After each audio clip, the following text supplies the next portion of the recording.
All right, welcome. Today, we are diving into a really cool engineering paper that tackles a huge question in AI. How do you stop a system from basically destroying its own best ideas before anyone even gets a chance to understand them? It's a fascinating problem, so let's get right into it. So picture this. You've got an AI exploring millions, maybe billions of possibilities. It's like a digital tree growing all these different branches of thought.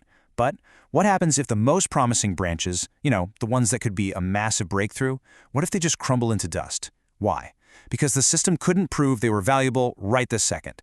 That is the central problem we're going to unpack today. And this introduces the main villain of our story, a concept called irreversible loss.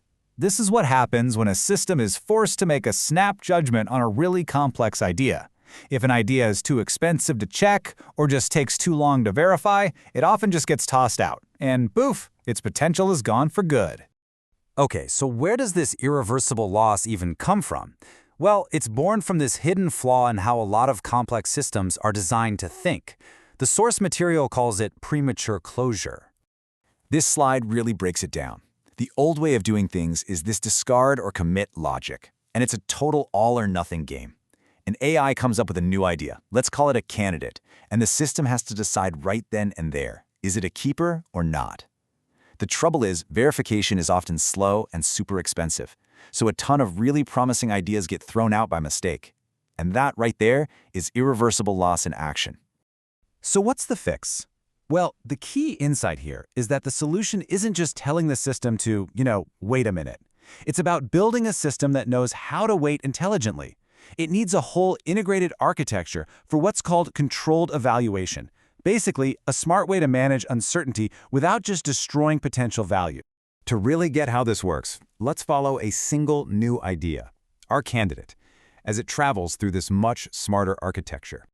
Okay, so first, a new candidate is born, and instantly these almost holographic tags snap onto it, containing all this crucial metadata, things like its feasibility, its dependencies, its risks.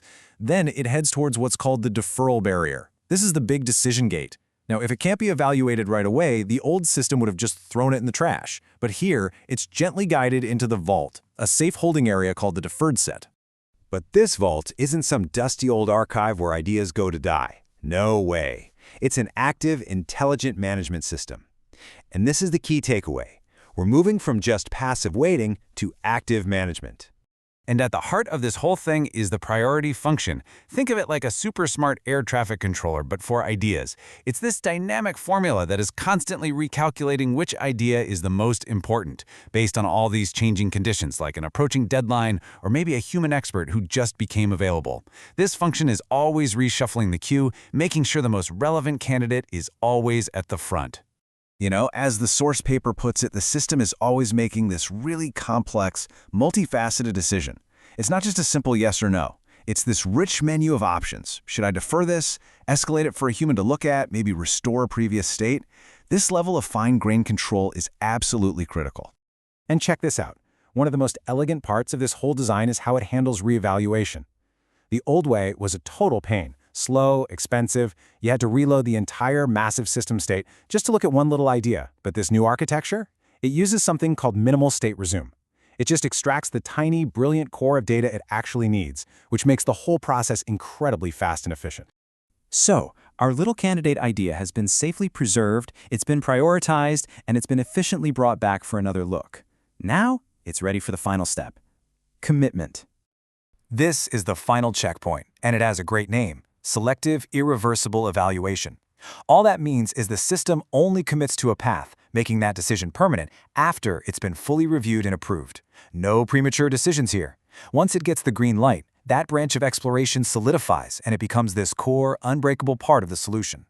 Okay, this all sounds awesome in theory, right? But where is an architecture like this actually being used? Let's take a look at a couple of real-world applications.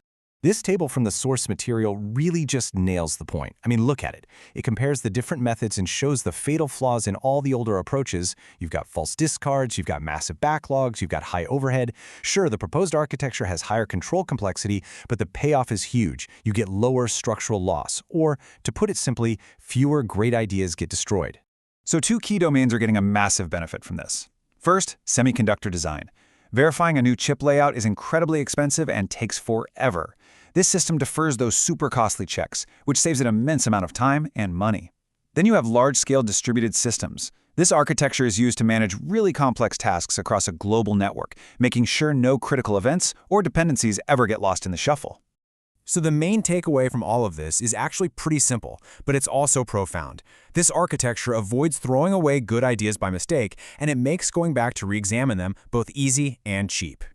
And ultimately, the goal is to drive the number of valuable ideas that are lost just because of bad system design down to this: 0. And this really brings us to the paper's final and I think most powerful thesis. Safe and effective AI isn't about forcing systems to make decisions faster. It's about giving them these sophisticated controls to defer, to re-examine, and to restore ideas. It's about making the entire exploration process operationally controllable. This architecture gives us an incredible engineering blueprint, but it also leaves us with a much bigger question to think about, right? How can we apply this kind of intelligent weighting, not just to our machines, but to our own creative and scientific processes, so we can build a future where no great idea is ever lost?